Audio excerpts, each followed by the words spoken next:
Warning: the following context may include scary sequences of light horror and many thrills.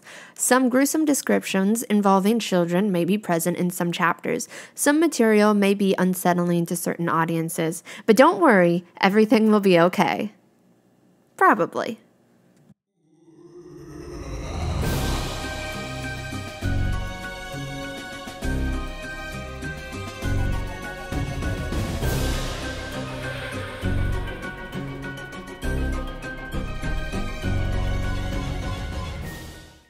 Chapter 8. So, what's next? I'm not sure, Connor replies, scratching his head. I was hoping maybe you guys would know, but then again I have been here longer than you. Looking at him now, I notice that his clothes look as though he's been wearing them for days. They have holes and dirt spots, stains, and his skin is covered in scratches. His hair is messy. Connor's hair is never messy. How long exactly has that been? I ask, looking him up and down. Nearly a full day, a night included. A rough night, I might add. Martha and I gasp. There's no way, Martha exclaims. We entered the maze like 15 minutes after you did, and we've been, she looks around, waving her hands, wherever here is, for like an hour or two? Tori raises her hand. I have a theory, she tells us in a sweet, soft voice, unsure of if her idea is worth saying. Go on, Connor encourages. It's odd. I've never seen him so kind. I know I'm still friendly with him, but I wouldn't think him to have a sweet side. But people can surprise you, I suppose. I first entered this place when I turned the corner from the vampire setup. When I got here, the sun was going down and storm clouds were coming over the horizon. Martha and I exchange a worried look. How? When we got here, it was completely dark with a raging storm. But we turned the same corner like a minute after you, Martha says, still wound up from the near-death experience. Right, Tori says. And I nearly went to this castle, but Connor found me and stopped me before entering. Thank God. She shivers at the thought of being in there alone. We found shelter from the storm. That must have been when you two arrived and entered the castle. I nod, trying to follow. What if, Tori looks down, speaking under her breath, what if this place runs at a different time and like every minute of our time is kind of like an hour here? Connor, Martha, and I all look at each other, shocked, realizing she's probably right, and we're utterly terrified. That, Connor mumbles, that makes sense, because I had to enter the maze long before anyone else, and I didn't see anyone I knew for nearly a day before I found Tori. Have you run into any others? I ask them. They both shake their heads. We stand in a circle for a few seconds, contemplating what all this could mean, and again, where are we? The moon is in the center of the sky now, full and bright. The storm clouds have moved to other lands, and the stars now light up the sky. I look around. We're back to the never-ending cornfield that stretches further than I can see. Fireflies sparkle in and out of the stalks as though they were dancing with one another. The air is cool, chilly, and autumn-like, my favorite temperature for nighttime. This could be a type of paranormal activity or hallucination, Martha offers. A type of transportation to an alternate reality. How could we all hallucinate the same thing, though? Connor asks, setting the heavy lantern on the ground. What if it were a curse or something? Tori says, worry covering her face. I like spooky things, but now that they're real, I don't anymore. How could it be a curse? I ask. A witch? Tori offers. I mean, yesterday I would have thought that to be an amusing thought, but after nearly being eaten by a vampire beast and running into a broken down town of zombies, I'm open to the possibility of this being a witch's curse, Connor says, shrugging his shoulders. A zombie town? Martha's jaw drops. Her excited, geeky side is coming out, but her eyes still hold fear. Yep, Connor says with a big breath. That's why I look like I slept under a bus. God, I am so happy to have you guys here. His face pauses, then he waves his hands around anxiously. Sorry, not like that. I'm not happy you're here. We get it. I lay a hand on his shoulder. We can all tell he's been through a lot. You're happy you're not alone anymore. Tori smiles softly. Yeah. His shoulders drop, along with his eyes. I'm beat. I'll show you guys a good place to sleep for the rest of the night. Connor takes us through a small trail he found in the cornfield. It's odd. This land feels as though it's still a maze, full of options for what paths to take. It's unsettling because it feels intentional. After what feels like an hour of walking, we finally reach a clearing in the field where an apple orchard lies. The moon lights up the clearing, allowing us to see the silhouettes of all the trees. There seems to be about 9 of them.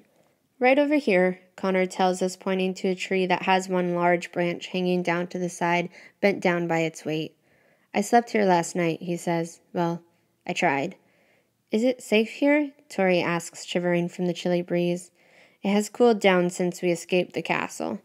I haven't found any reason that it's not yet. Good enough for me. I'm wiped, Tori says and crawls under the branch. Martha shrugs and follows. Go ahead, Connor gestures to the little tree cave. I'll stay up and keep watch. I'm taken aback by his kindness, his leadership. I feel guilty. Have I really misjudged him all this time?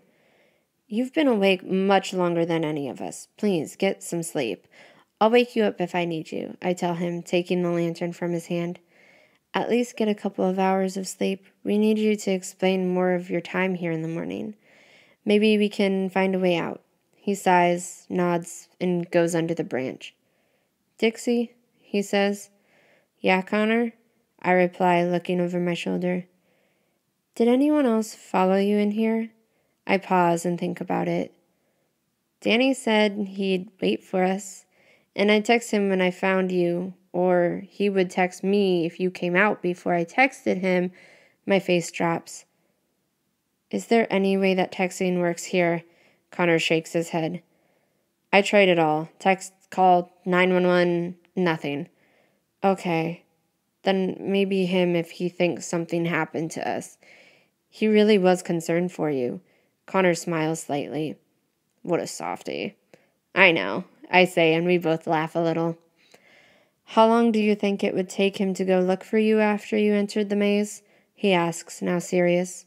I sit on the grass, crossing my legs. Maybe 7 or 8 minutes, I say. 5 since I haven't responded, and I assume he's texted me by now. Okay, Connor nods, calculating his thoughts. So we have roughly 3 or so hours till he would enter here, assuming he takes the same turn at the vampire setup that we all did, which I think is the reason no one else has shown up, because they took a different turn. And he takes a deep breath. Assuming Tori's theory about the time is true, Danny is going to be in that starting spot in this giant cornfield in about 3 hours. He looks up at me, already exhausted by the thought of rescuing yet another person. My heart sinks. And here we thought we were coming to save you, I say, tilting my lips into a sad smile. It's okay, he says, picking some grass from the ground. It's actually really nice to think that you guys were worried. I know I was a stuck-up snob earlier. Gosh, that feels so long ago. A couple of hours to me, I snicker. But he's right, it still feels so long ago. I'm sorry about that, he says, then looks up at the sky with his chin up. I can see a big scratch running down his neck. Sheesh, zombies are no joke. So, he looks back at me. Wake me up in roughly 2 hours. Our clocks on our phones still work, just no signal. And I'll go back and see if he shows up. Connor, I try to object, but he sticks out his hand. Please, it's the least I can do for you guys. And I can see the shame in his eyes. He really does feel bad for how he acted. At least let me come with, I say, scooting closer. You shouldn't go alone. You need to be here to make sure Martha and Tori are okay. Just stay here and I'll go back later, hopefully not with Danny. Now I'm going to attempt to get some sleep. But good night, Dixie, he says in a kind yet stern tone and fades into the branches.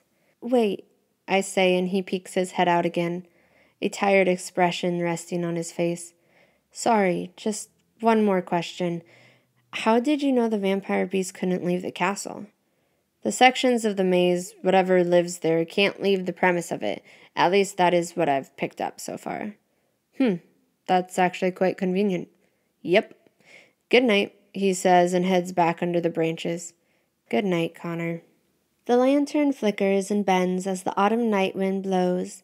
The air is cold now, as opposed to crisp. The fireflies have seemed to go to bed as well. Reaching into my boot, because I'm still stuck wearing the same old-timey gothic dress and boots from that nightmare of a mansion, and I pull out my phone. It's at 45% and it's 11:15. Right about now would be when I would need to wake Connor up to go look for Danny. Should I? Should I go myself?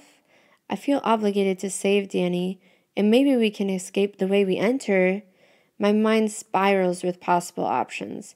What should I do? Should I just listen to Connor and assume he knows best since he's been here longer? You're not taking off. That's stupid, Martha says from behind me, crawling out of the branch. How did you... I start to ask, but she cuts me off. I overheard you guys talking and set an alarm on my phone. I knew you'd try leaving before you'd wake him up, but that would be, how do I put it nicely? She folds her arms and smirks. Unwise. You already said I was stupid. No way to be nice after that, I say bitterly, but laughing. Wake Connor up. I'll go with him so he's not alone. You stay here and watch over Tori. She's more comfortable with you. Plus, you need some sleep too. Have her sit up for a few hours. She's a tough kid. She can handle it. Martha pats my knee. Okay, you're right. My head falls to my chest. I'm so exhausted. Go in and get some sleep. Wake Connor up and I'll tell him the plan. I nod and do as she says. At this point, I'm too tired to fight. This has been the longest day of my life. And to think, this morning, I was at the grocery store picking out snacks. Chapter 9. One bite is all it takes. Tune in tomorrow.